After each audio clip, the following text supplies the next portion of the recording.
História do dia em que eu engravidei do meu próprio primo. Quando eu tinha 9 anos, eu amava ir pra casa da minha tia, porque eu tinha um primo que era muito legal comigo. E ele tinha por volta de 13 anos. Quando eu ia pra casa da minha tia, a gente brincava de várias coisas. A gente assistia filme, a gente andava de skate, eu maquiava ele, coisas de criança mesmo. Até que um dia a gente resolveu brincar de casinha. Sim, ele era o pai e eu era a mãe e eu peguei uma boneca que eu tinha levado pra ser nossa filha. Até aí tudo bem, a gente brincava como se fosse criança mesmo. E daí um dia a minha tia teve que viajar por 3 dias de trabalho e o meu primo pediu pra eu ficar com ele pra ele não ficar sozinho. E a gente resolveu fazer uma festa de pijama, eu e ele. Até que a gente decidiu ver um filme. Nessa época eu acho que eu já gostava dele, até porque eu já tive outros namoradinhos na escola, né? Mas pra mim ele era muito diferente, porque ele era muito carinhoso e sempre cuidava muito bem de mim. Então eu decidi beijar ele. Parte 2! Parte 2 da história de quando eu engravidei do meu próprio primo. Continuando, quando eu beijei meu primo, eu já era 4 anos mais velha. Eu já tinha 13 anos. Na hora que eu tava beijando meu primo, ele ficou meio assustado, mas continuou me beijando. Até que o beijo foi ficando mais intenso e rolou. Não era pra ter acontecido porque eu ainda era virgem, né? E não nos prevenimos. Mas até aí tudo bem. Depois de 3 meses, a minha menstruação não descia, mas eu nem fiquei desconfiada porque ela era atrasada mesmo. Até que um dia eu passei muito mal e a minha mãe teve que me levar no hospital. E eu fiz o exame de gravidez e deu positivo. Eu saí correndo pra ligar pro meu primo, pra contar da gravidez, e ele simplesmente não aceitou ela. E eu não tive coragem de contar pra minha mãe quem era o pai do meu filho. Falei que tinha sido numa festa e que eu não lembrava, sendo que eu estava grávida do meu próprio primo. Não sei se ela acreditou, mas ela aceitou a gravidez. E hoje eu tenho 14 anos e um bebê de 4 meses. E eu ainda amo muito meu primo. Essa foi mais uma história enviada por uma seguidora. Me manda sua história nesse app aqui. Até a próxima história. Meu nome é Daiane. E eu fiquei viciada em ter filhos aos 17 anos. Eu não cansava de engravidar, até que deu tudo errado. Tudo começou depois que eu larguei a escola. Eu tinha 17 anos, não tinha trabalho e meus pais mal conseguiam sustentar a mim e minhas irmãs. Então, por eu ser a mais velha, eu precisava arranjar um jeito de me sustentar sozinha. Mas o ciclo vicioso de não ter experiência e não ter trabalho por isso me deixou desesperada. Foi assim que eu fui seduzida a ter filhos. Eu conheci o Joe numa agência de empregos. Ele é bem aberto, então me contou sobre uma clínica de fertilidade onde ele trabalhava como doador. Era informação demais, mas a gente nem se conhecia, então tanto faz. Daí ele me contou que as mulheres ganham bem mais dinheiro. Eu fiquei bem interessada. Então o Joe se ofereceu para ir comigo até a clínica. Eu deveria ter percebido que aquilo era bom demais para ser verdade. Coincidência demais. Mas eu era ingênua e estava desesperada. Na clínica eu aprendi sobre ser uma mãe de aluguel. Tudo o que eu precisava era encontrar alguém que pagasse por todo o processo e que me escolhesse para gerar seus futuros herdeiros. O Joe conseguiu que eu me encontrasse com alguns dos casais. Ele também me avisou que os casais preferiam garotas que tivessem um parceiro para não parecerem abandonadas, mas eu não tinha namorado na época. O Joe, então, foi gentil e se ofereceu para fingir ser meu namorado. Para ser sincera, eu fiquei feliz com isso porque eu estava começando a gostar dele. Ele era perfeito, talvez até perfeito demais. Mas enfim. Chegou o dia de encontrar um casal. Eu comecei a ficar em dúvida em relação a tudo isso. Eu estava bem tímida e quieta. Eles estavam prestes a se despedir, quando Joe interveio. Ele sabia exatamente o que dizer para confortá-los e o que eles gostariam de ouvir. Ele falou tão bem sobre mim e do nosso relacionamento falso que eu fiquei apaixonada por ele. Então, depois de alguns meses e de muitos exames, tomando suplementos e vitaminas, meu corpo finalmente estava pronto. E o Joe ficou comigo o tempo todo. Agora só faltava dar a notícia para os meus pais. Mas eu não tive coragem e disse que ia me mudar para outro estado para estudar. Eles ficaram super animados e orgulhosos de mim. Eles nem me perguntaram o que eu ia estudar, de tão simples que eles são. Tava indo tudo tão bem que eu nunca imaginei como tudo isso podia acabar.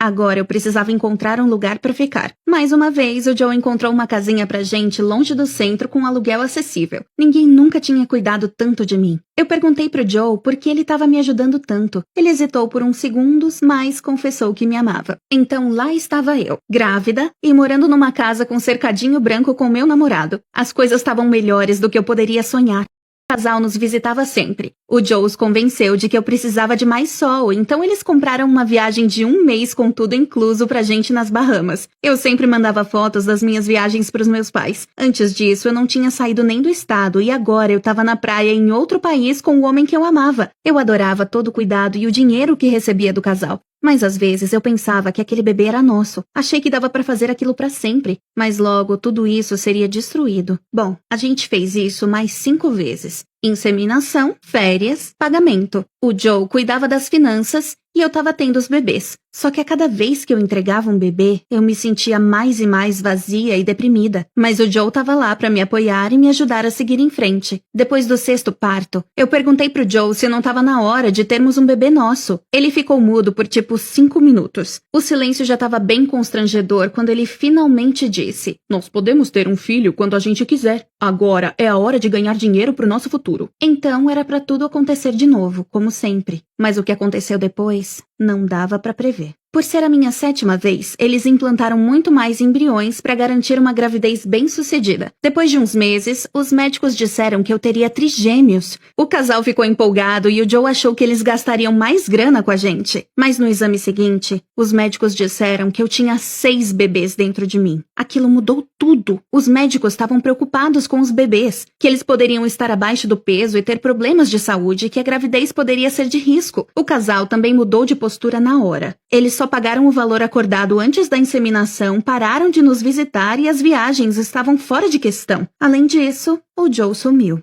O proprietário disse que eu tinha que sair da casa porque o aluguel estava atrasado. Acontece que eram os casais que pagavam o aluguel, mas o Joe estava ficando com o dinheiro que estava recebendo por mim. Além disso, os casais pararam de falar comigo porque o Joe ficou pedindo dinheiro em meu nome por um tempão. Então, agora eu tinha que voltar para a casa dos meus pais sem um diploma e muito grávida. Eles me receberam sem me dar um sermão, só que eles não conseguiam entender os meus motivos para entregar os bebês.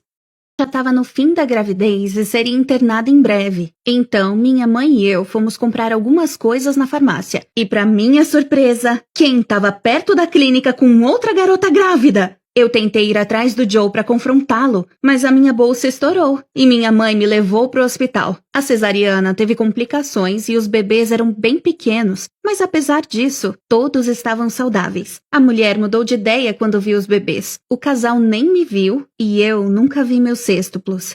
Depois da minha recuperação, eu soube da notícia. Eu nunca mais poderia ter filhos. Eu me encontrava com 25 anos, sem dinheiro, sem trabalho, e eu não podia mais gerar meus próprios filhos. E eu nunca mais vi o Joe. Mas eu sempre imagino como devem estar os meus bebês. Eu sentia que eu tinha tanto amor para dar. Foi difícil aceitar tudo isso. Mas se amor e cuidado que eu quero dar para uma criança, existem muitas aí que precisam. Por isso eu escolhi adotar. E eu não podia estar mais feliz. Porque o meu filhinho é o amor da minha vida. História de quando meu pai me induziu a fazer aquilo com meu próprio tio. Pra vocês entenderem, eu cresci achando que esse cara era só um amigo da família, porque meu pai nunca foi muito aberto e nunca me contou que ele era seu irmão. Gente, eu sei que é meio bizarro, mas foi o que rolou. Esse meu tio sempre estava em casa e ele era muito bonito, eu não posso negar. Eu só via ele como um amigo do meu pai e enfim. Até que, em um dia específico, isso mudou. Meu pai tinha feito um churrasco e ele estava em casa. Eu fui lá pra comer e ele sentou do meu lado e a gente começou a conversar. Mas assim, uma conversa de boa mesmo. Meu pai já estava um pouco alterado, aí ele chegou e começou a brincar, falando: "Nossa, vocês dariam um belo casal" e coisas do tipo. E apesar da diferença de idade, eu concordava com meu pai. Porque, como eu disse, ele era bem gato. Até que eu e meu tio começamos a conversar mais e ele soltava sempre que eu era muito bonita e coisas do tipo. Já posso a parte 2. Parte 2 de quando meu pai me induziu a fazer aquilo com meu próprio tio. Lembrando que tô fazendo toda a maquiagem com makes de R$3. Como eu já disse, ele sempre soltava umas coisas que me davam a entender que ele tinha interesse. Ele me dizia que eu tinha crescido, que eu estava muito bonita.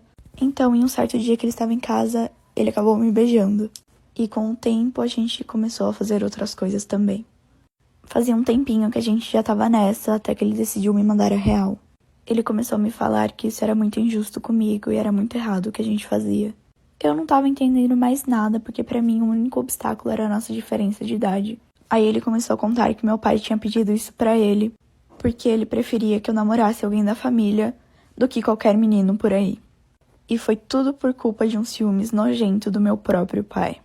Isso foi muito doentio e faz mais de 3 anos que eu não tenho contato nenhum com o meu pai. E lógico que nem com o meu tio.